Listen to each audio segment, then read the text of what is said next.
Estos son los 10 campeones más inesperados de la historia. Vamos a analizarlos.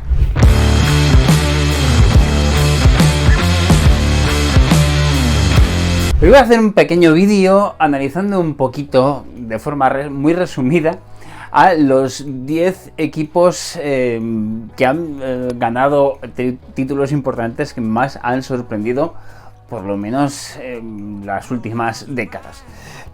Puede ser un buen ejercicio para conocer otras realidades, para conocer historias que podemos profundizar más adelante en el canal. Pero bueno, he ordenado una lista de 10 equipos y vamos a empezar lógicamente con el puesto número 10. ¿Qué vamos con ello? Tengo aquí apuntado todo. En el puesto número 10 tenemos al Aston Villa. En el año 1982 ganó la final de la Copa de Europa, la actual Champions League, frente al todopoderoso Bayern Múnich. Se hizo campeón de Europa de una forma sorprendente. Tenemos que pensar que en los años 80 el fútbol inglés era realmente superior. Igual no tanto como lo es actualmente, pero sí de una forma bastante importante. Y equipos como el Aston Villa, que al final tampoco era un grande de Europa, podía conseguir eso. Cosa que no fue el único, por otra parte, y lo vamos a ver muy dentro de muy poco. El Aston Villa, como digo, ganó la final de la Copa de Europa en 1982 frente al Bayern Múnich, y además en una competición en la que en 9 partidos solo recibieron 2 goles, lo cual también dice mucho de cómo se desarrolló aquella competición para los villanos. Seguimos. En el puesto número 9, os digo que había otro campeón inglés dentro de muy poco espacio en la lista. Encontramos al Nottingham Forest.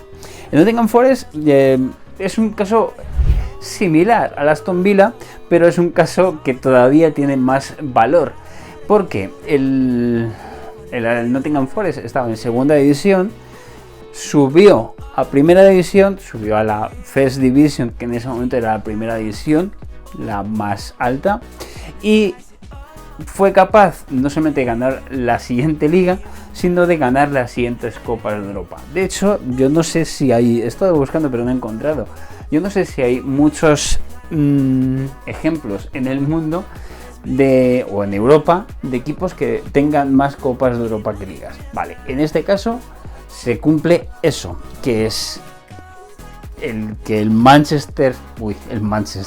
Nottingham Forest tiene 2 Copas de Europa y una liga.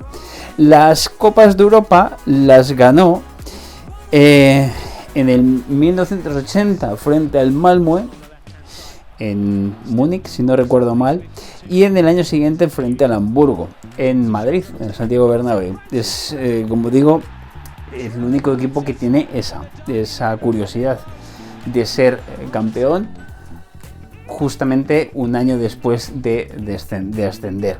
Hay otro equipo que aparece en esta lista que le pasa algo parecido, que ahora lo veremos también. Vamos con el siguiente puesto. El siguiente puesto, que sería el número 8, tenemos al Hellas de Verona, que ganó el Scudetto en Italia en el año 1985. Es verdad que el Hellas de Verona tampoco ha sido un gran de Italia, ni muchísimo menos, pero es verdad que en los años anteriores estuvo coqueteando con el cuarto, el sexto puesto, estaba en esa zona, y al final, en una época donde Milan, Juventus y el Nápoles de Maradona era una referencia en el fútbol italiano y en el fútbol europeo, pues el Hellas de Verona, que creo que podría ser bonito hacer una historia del Hellas de Verona, sorprendentemente aquel año se hizo con el título. Sorprendentemente, bastante sorprendentemente, aunque tenía buenos jugadores y tenía sobre todo una fe inquebrantable en poderlo conseguir. En el puesto número 7 va a aparecer el Kaiserslautern. En el año 1998 gana la Bundesliga, justamente un año después de subir de nuevo a primera división en el fútbol alemán. Aquí además había jugadores importantes o que luego fueron importantes en el fútbol europeo y mundial, como el caso de Klose, Miroslav Klose y Ballack. Y además Otto Rehhagel era el técnico que consiguió esta machada. El mismo técnico que, por cierto, también lo podríamos haber metido, fue campeón de Europa con Grecia en la Eurocopa del 2004. Sí, es que me duele esto. Ya os contaré un día por qué lo hago así. En fin, el Kaiserslautern, aquí hay una cosa que es un poco diferente en el caso del Nottingham Forest que habíamos comentado antes, y es que en el caso del Kaiserslautern sí que había sido un gran equipo alemán en los años anteriores. Tuvo una crisis económica, esa crisis desembocó en una pérdida de categoría, pero luego se pudo rehacer en aquel momento, volvió a subir a primera división y se hizo con el título. Curiosamente, ahora mismo no está precisamente en uno de sus mejores momentos, está en divisiones muy por debajo del fútbol alemán, pero siempre ha sido, o en esa época de los años 90, finales de los años 80, fue un gran equipo alemán. Y todos recordamos, por ejemplo, esto lo vimos hace poco en los shorts y lo hemos visto también hace poco en otro vídeo aquí en Historias de Fútbol, como el Kaiserslautern le puso en aprietos bastante importantes al Barcelona en aquella Copa Europa del año 91-92, al Barça de Cruyff. Pero bueno, vamos a seguir. En el puesto número 7 estaba el Kaiserslautern, efectivamente, y ahora nos vamos al puesto número 6, que nos encontramos al Boavista portugués en el año 2001. Aquí hay una curiosidad, porque en Portugal la liga la han ganado siempre Oporto, Benfica y Sporting de Lisboa. Sin embargo, solamente ha habido 2 ocasiones, 2 ligas que han sido capaces de ganarlas otros equipos. Solamente ha habido 2 ligas en Portugal que han sido capaces de ganarlas otros equipos. Una de ellas es esta, el Boavista, en el año 2001. Por cierto, la otra liga que ganó otro equipo que no era ninguno de estos 3 fue Os Belenenses en el año 1946.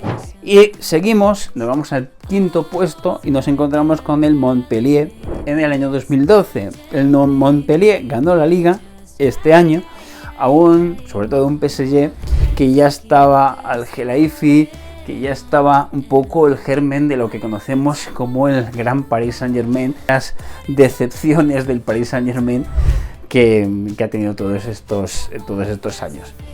Seguimos, en el puesto número 4 aparece el Steaua de Bucarest. En el año 1986 fueron capaces de ganar la Copa de Europa, de nuevo la Champions League, ante un Barcelona que aquel día era máximo favorito y era muy favorito. Un gran equipo además, el Steaua de Bucarest. Yo me acuerdo de Velodivici, también nos podemos acordar de los de Jika Hadji, yo creo que estaba ya en ese equipo, que era todavía joven. Un Steaua de Bucarest que hizo algo muy importante y que repitió además una final unos años después para enfrentarse también al Milan, aunque la final del Milan, que la jugó en el Camp Nou, por cierto, ahí sí que la perdió claramente, la perdió 4-0 ante el Milan de Arrigo Sacchi. Pero esta ocasión parecía la propicia para que el Barcelona en ese momento ganase su primera Copa de Europa. No pudo ser, llegaron empatados a la prórroga, luego los penaltis, y luego los penaltis el Barcelona no fue capaz de meter ni un solo penalti. Y el Steaua de Bucarest se hizo con el título. Seguimos. Vale. En el puesto número 3 aparece el Estrella Roja de Belgrado, que en el año 1991 ganó la Copa de Europa en una final en Bari ante el Olympique de Marsella, ante un Olympique de Marsella que además pues era bastante buen equipo. Pero aquel día fue, yo creo que una de las finales más aburridas de toda la historia, por lo menos de lo que yo recuerdo, de lo que yo he llegado a ver. Eso sí, tenemos que pensar que era una Estrella Roja, que era un señor equipo. equipo con Prosinecki, con Savicevic, con Jugovic, en fin, un equipazo que había montado el equipo yugoslavo y que fue capaz de ganar esa Copa de Europa. Luego vino la guerra, por supuesto, en Yugoslavia, y también vino mucho dinero y muchas de esas estrellas se fueron del equipo, pero no deja de ser interesante. Darko Panchev, es verdad, también, Mihailovic, en fin, era un señor equipazo que yo creo que merecería la pena tratar de buscar imágenes para un poco ilustrar esto. Pero bueno, lo haremos más adelante. Vamos a seguir al puesto número 2, donde nos encontramos al Deportivo de La Coruña. Por fin el Depor en el año 2000 conseguía ganar la Liga Española. Además, esto yo creo que fue importante porque unos años antes, en el año 1994, el Deportivo estuvo a punto de ganar la Liga igualmente. En la última jornada se enfrentaba con el Valencia y en el último minuto tenía un penalti a su favor, aquel penalti de Jukic que falló, que paró González, el portero del Valencia, y que impidió aquella liga. En el año 2000 eso no ocurrió y se cumplió, no sé si decir revancha por aquella derrota, y al final el Deportivo consiguió ganar la liga. Por cierto, luego también consiguió ganar la Copa del Rey. En fin, fue unos años tremendos y muy bonitos, yo creo, para el fútbol gallego en particular y el fútbol de La Coruña. Y por desgracia, el Deportivo está muy lejos hoy en día de aquello. Y en el puesto número 1 está por supuesto, el Leicester, que fue capaz de ganar la Liga Inglesa, la Premier League, en el año 2016. Ahora estoy dudando, lo tengo apuntado. En el año 2016, sí fue en el año 2016, efectivamente en el año 2016, fue capaz de ganar una Liga, una Premier League, de una forma sorprendente, en la que yo creo que fue una de las mayores sorpresas que ha dado el fútbol europeo en los últimos años. Teniendo en cuenta que además el año anterior había estado a punto de descender, se salvaron por los pelos del descenso y nadie ni en Inglaterra ni en ningún otro sitio pensaba que este Leicester, con Ranieri en el banquillo, fuera capaz de ganar un título, ni de lejos. Empezaron muy bien y todo el mundo pensaba que se iban a caer, que al final no iban a aguantar, pero vaya, se aguantaron. Yo no sé si pasará algo parecido este año con el Girona en España, pero bueno, sería muy bueno para el fútbol, eso sí, eso hay que decirlo. Lo veremos y lo comentaremos aquí, por supuesto. Esto es todo. Yo quería un poco hablaros de este tipo de campeones, me parece, y este tipo de historias yo creo que también puede ser bonito recordarlas un poquito. Habráis visto alguna imagen durante todo el vídeo, alguna foto, y eso es un poquito lo que espero del vídeo, que os hayáis entretenido un rato y que sigáis viendo vídeos y que por supuesto os suscribáis al canal, que a mí me viene muy bien. Lo dicho, nos vemos dentro de muy poco.